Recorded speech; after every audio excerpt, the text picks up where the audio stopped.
Feinstein's Republican counterpart on the Senate Judiciary Committee, Senator Orrin Hatch, joins me now with reaction. Great to have you on the show, Senator. So nice I know that you were probably hearing the briefing as well, and I know you heard me say what Senator Feinstein said.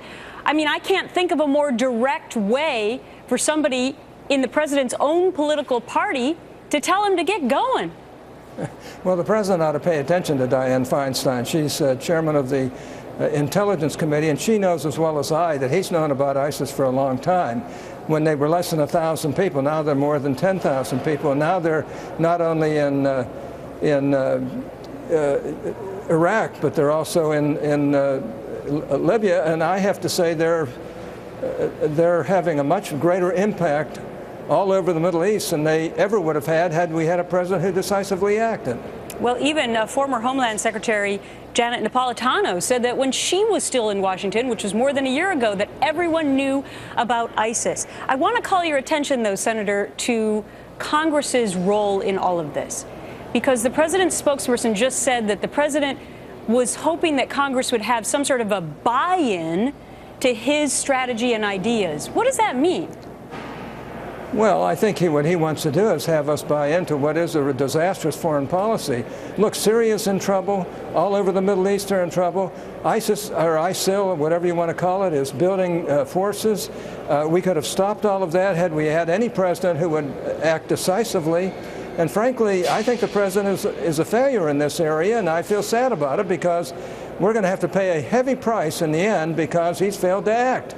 And if you look at Iraq, my gosh, they first tried to attack the Kurds. This president hasn't given anything to the Kurds that I know of that really is going to help them to turn them back and defeat them. Now, France and Germany and England claim that they have done some, but our country has to get involved. We have to support our friends. The Kurds were with us all through the Second World War against Hitler. Right. They've been U.S. fans for years, and yet we're not helping them the way we should help them. Well, and I have to say, the president he's had intelligence on this matter for not only this past number of months, but for the past year or so, and has not been willing to act. So, Senator, is he coming to Congress just to be friendly, or because he wants other people to be on his side so that the blame can't all go on him, or does he actually need to come to Congress?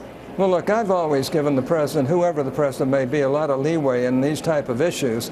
It doesn't hurt for him to come to Congress because that would be helpful for him to know just exactly what Congress feels about this. But the fact is, he won't act. He doesn't act. And the rest of the world that has always depended on the United States being the fighter for freedom throughout the world is aghast. And they don't have the ability that we have to be able to stop this type of stuff. We're going to have a lot more deaths. You look at the Christians being killed over there.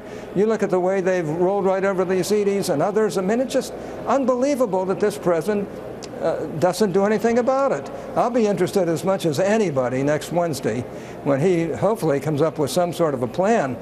It's long overdue. He's, I think, avoided it with everything he can.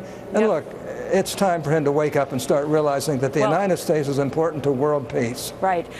If his spokesperson is on the mark today, it sounds like it's not going to be that big of a deal on Wednesday. But let's see what develops on Wednesday. Senator Hatch, thank you so much for your thoughts today, sir. Thank you.